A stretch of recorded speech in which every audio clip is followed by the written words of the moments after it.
मंडी seat से भाजपा सांसद कंगना रनावत, इन दिनों इनके सितारे कुछ गर्दिश में नजर आ रहे हैं। मतलब आप सोच कर देखिए कि जिस पार्टी के लिए इन्होंने क्या कुछ नहीं किया, आज़ादी 2014 के बाद मिली है, चरण वंदना में ऐसे ऐसे बयान दे डाले, वो पार्टी खुद इनके साथ नहीं है। आधे आधे घंटे तक तलब की जा रही है और समझाया जा रहा है इनको कि मैडम इस तरीके का बड़बोलापन ना आपके लिए ठीक है और ना हमारे लिए, प्लीज इस तरीके का बयान मत दीजिए, आप ये बोलिए ये बोलिए ये बोलिए। मतलब पूरी क्लास लगी पड़ी है।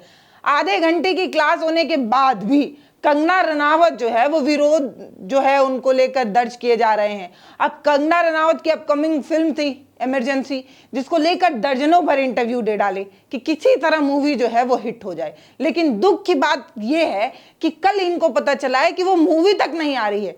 मतलब उस पर तो कंगना रनावत भड़क गई।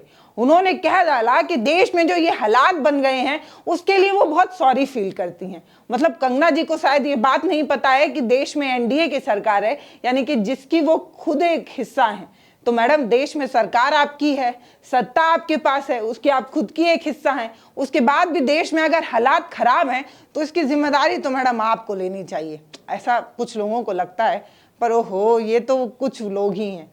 अब मैडम 2014 की आज़ादी मिलने वाली बात पर भी इंटरव्यू दे डाली, आरक्षण पर भी जो है वो जाति आधारित जनगणना पर भी, सब चीज़ पर मैडम खूब खुलकर बोल रही हैं। और इनका ये जो बड़बोलापन है वो बीजेपी के लिए फांस बनते जा रहा है। हरियाणा में चुनाव है, किसानों को लेकर इनका ये जो बयान है वो हरियाणा में विरोध दर्ज करा रहा है।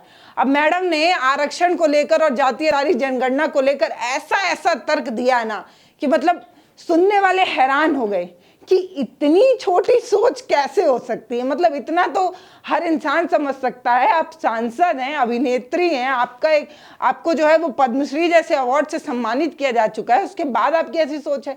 मैडम जो है वो जाति आधारित जनगणना को लेकर कहती हैं कि जातियां तो जाननी ही नहीं चाहिए।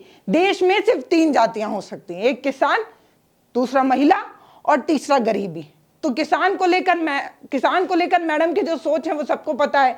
जग जाहिर है कि मैडम किसानों को लेकर कैसा सोच रखती हैं और जिसको लेकर विरोध भी होता है मैडम के बयान की वजह से। और रही बात महिलाओं को, तो इस पर मैडम इंटरव्यू दे रही हैं और कह रही हैं कि महिलाओं को जो है वो विशेष तरीके का आरक्षण मिलना चाहिए।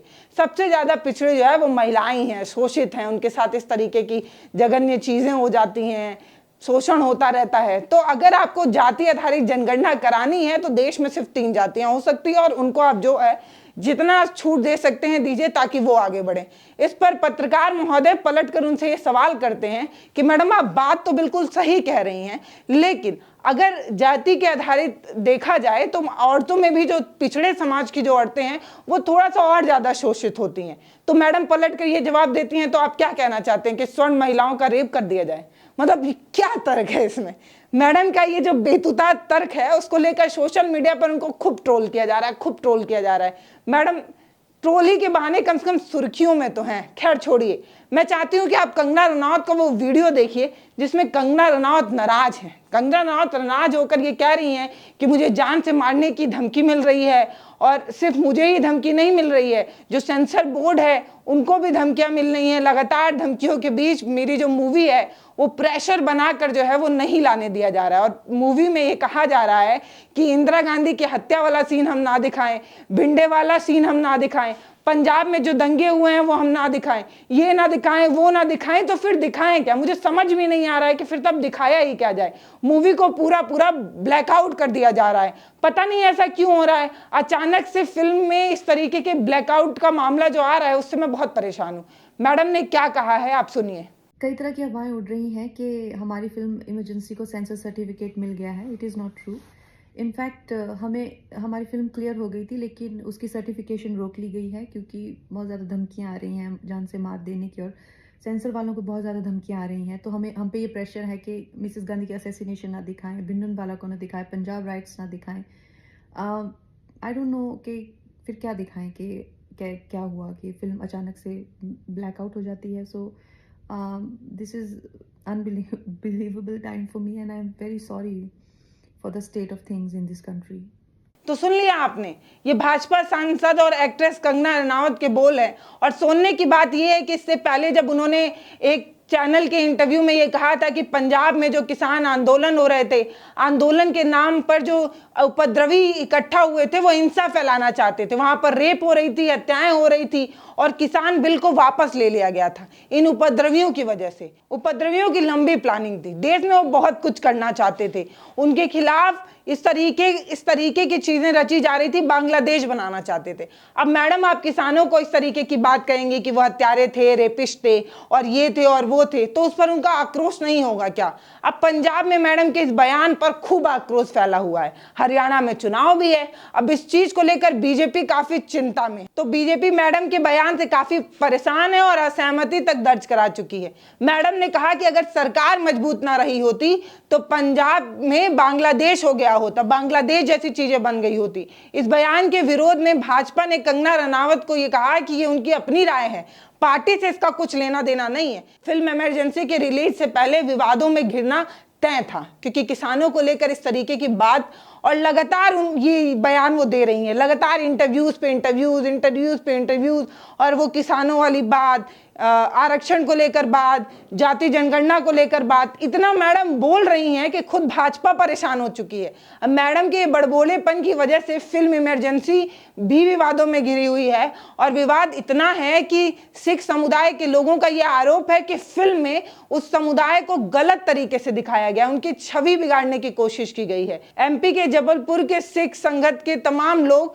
शुक्रवार को जबलपुर के कलेक्टर के पास भी गए, एक रैली निकाली और कलेक्टर को प्रधानमंत्री नरेंद्र मोदी के नाम से एक ज्ञापन सौंपते हुए कहा कि फिल्म पूरी तरीके से रुक जानी चाहिए, फिल्म को रोकने की हम मांग करते हैं, फिल्म को हम बैन करना चाहते हैं क्योंकि हमारे लिए फिल्म में बहुत कुछ गलत लिखा गया है। अब इमरजेंसी के विरोध में एक पूरा माहौल बन रहा है और कंगना रनावत ये कह रही हैं कि देश में इस तरीके के हालात बन रहे हैं, इस पर मैं सॉरी फील करती हूँ। मैडम, देश में इस तरीके के हालात आज से नहीं बन रहे हैं और बन इसलिए रहे हैं क्योंकि आपका बड़बोलापन है। आप इस तरीके के उल जलूल बयान देंगी, किसी को कुछ भी कहेंगी और कोई नाराजगी तक नहीं दर्ज कराएगा। अगर रेप हो रही थी, हत्याएं हो रही थी तो गृह मंत्रालय कहाँ था, रक्षा विभाग कहाँ था? इस तरीके की चीजें होती रही और एक मजबूत सरकार में होती रही, ये हैरानी की बात है। और मोदी जी ने दिल की गहराइयों से माफी भी मांगी थी, तो क्या उन रेपिस्टों से, उन बलात्कारियों से मैडम माफी मांगी गई थी? एक सवाल हो सकता है। तो मैडम ने पूरी कंट्रोवर्सी मूवी बना डाली है इमरजेंसी और उस पर मैम कह रही हैं कि कंगना रनावत की मूवी आई है इसलिए विरोध दर्ज हो रहा है। तो शायद मैडम को पता नहीं है कि शाहरुख खान की मूवी में दीपिका पादुकोण एक भगवा बिगनी पहन लेती हैं, इस पर पूरा एक दल रोड पर आ जाता है। फिल्म को बैन करने के लिए बैलगाड़ी तक चलने लगती है सड़कों पर और फिल्म इतनी सुपर डुपर हिट हो जाती है कि क्या ही कहा जाए। अब कहने वाले ये कह रहे हैं कि इसको जानबूझकर चीजें ट्रोल कर जानबूझकर बढ़ावा दिया जा रहा है।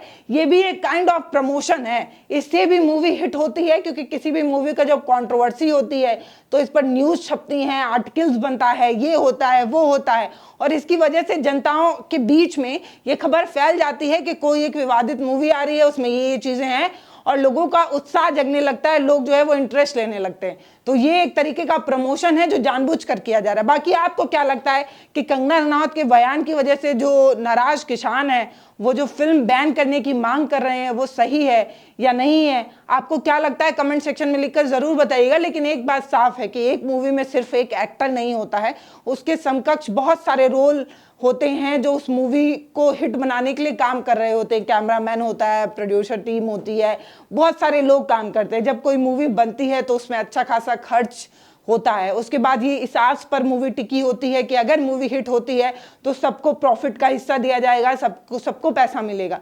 तो अगर कोई मूवी बैन होती है तो उन तमाम लोगों के लिए भी एक तरीके की चुनौती हो जाती है। सिर्फ कंगना रनावत ही नहीं, इस मूवी में और बहुत लोग काम किए होंगे तो उनके लिए भी एक प्रश्न चिन्ह हो सकता है। बाकी अपने राय आप हमें कमेंट सेक्शन में लिखकर जरूर बताइएगा। ये ड्रामा क्वीन कंगना रनावत जो है आजकल सुर्खियों में खूब है, इनको लेकर अगर आप चाहते हैं कि हम और खबरें बनाएं तो वो भी आप हमें कमेंट सेक्शन में लिखकर जरूर बताइएगा। कोई टॉपिक जो हमसे छूट रहा है आप चाहते हैं उस पर हम बात करें तो वो भी आप हमें कमेंट सेक्शन में लिखकर खूब बता सकते हैं। धन्यवाद।